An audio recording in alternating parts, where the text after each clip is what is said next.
Hello বন্ধুরা, wbporashona.com চ্যানেলে সবাইকে স্বাগত।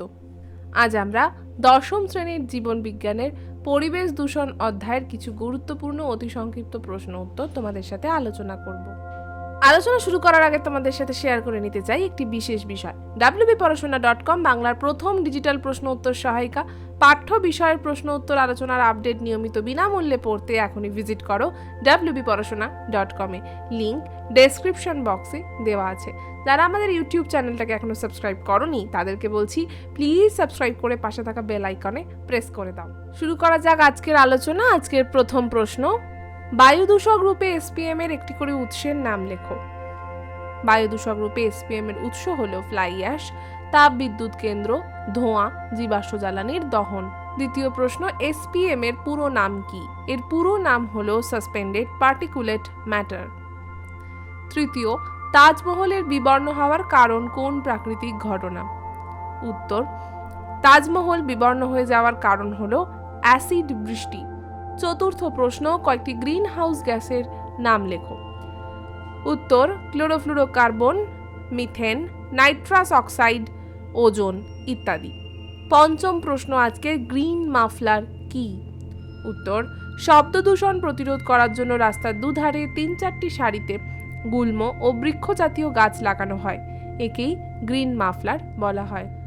আলোচনার ফাঁকে তোমাদের সাথে শেয়ার করে নেবো একটা বিশেষ বিষয়। সামনে মাধ্যমিক আর তোমাদের প্রস্তুতি হওয়া উচিত একদম সেরা।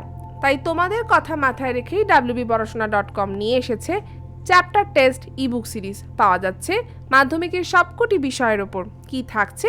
প্রতিটা সাবজেক্টের প্রতিটা অধ্যায় থেকে একটি করে মডেল প্রশ্নপত্র ও তার উত্তরপত্র। এই চ্যাপ্টার টেস্ট দিয়ে নিজেরাই উত্তরপত্রের সাথে মিলিয়ে নিয়ে দেখতে পারবে তোমরা ঠিক কতটা প্রস্তুতি নিয়েছো। তাই এখনই কিনতে ডেসক্রিপশন বক্সে দেওয়া লিঙ্কে ক্লিক করো আর ভিজিট করো আমাদের পেমেন্ট পেজে। সেখানে পেমেন্ট কমপ্লিট করলে তোমাদের হোয়াটসঅ্যাপে অথবা ইমেল অ্যাকাউন্টে এই বুকগুলি পৌঁছে যাবে। এছাড়াও তোমাদের আরও কিছু জানার থাকলে তোমরা স্ক্রিনে দেওয়ার নাম্বারটাতে ডায়াল অথবা হোয়াটসঅ্যাপ করতে পারো।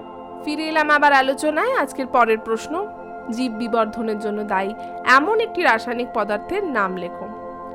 উত্তর, সেটি হলো ডিডিটি। সপ্তম প্রশ্ন, তেজস্ক্রিয় দূষণের দুটি উৎস কি? প্রথম পারমাণবিক চুল্লি আর দ্বিতীয় হচ্ছে মানব সভ্যতার একটা বিরাট অভিশাপ, পারমাণবিক বিস্ফোরণ। অষ্টম প্রশ্ন, হু নির্দেশিত শব্দের নিরাপদ মাত্রা ঠিক কত? এটা হলো 65 ডেসিবেল। পরের প্রশ্ন, মাটি দূষণের ফলে মানবদেহে কি কি রোগ সৃষ্টি হয়? উত্তর, মানব দেহে টিটানি, অ্যাসপারজিলোসিস ইত্যাদি রোগ সৃষ্টি হয়। দশম প্রশ্ন, কৃষি জমির বর্জ্য পদার্থ কাপড় কাচার জলে উপস্থিত প্রধান জলদূষক মৌল কোনটি? উত্তর, এই দুটিতেই থাকা প্রধান জলদূষক মৌলটি হলো ফসফেট। আজকের আলোচনা এখানেই শেষ করছি। কেমন লাগলো আজকের আলোচনা? সব বিষয়ের প্রশ্ন উত্তর পড়ার জন্য বিনামূল্যে এখনই ভিজিট করো আমাদের ওয়েবসাইট wbporashona.com এ। লিংক ডেসক্রিপশন বক্সে দেওয়া আছে। তোমাদের মধ্যে যারা হোয়াটসঅ্যাপ ইউজ করো তাদেরকে বলছি তোমরা হোয়াটসঅ্যাপ চ্যানেলে আমাদের জয়েন করতে পারো। তারও লিংক ডেসক্রিপশন বক্সে দেওয়া রয়েছে। এর মাধ্যমে তোমরা নিয়মিত বিভিন্ন পড়াশোনা সংক্রান্ত ভিডিওর নোটিফিকেশন তোমাদের ফোনে পেতে থাকবে। তাহলে চলো আজকে শেষ করছি আজকের আলোচনা। আবার দেখা হবে অন্য কোনো পর্বে।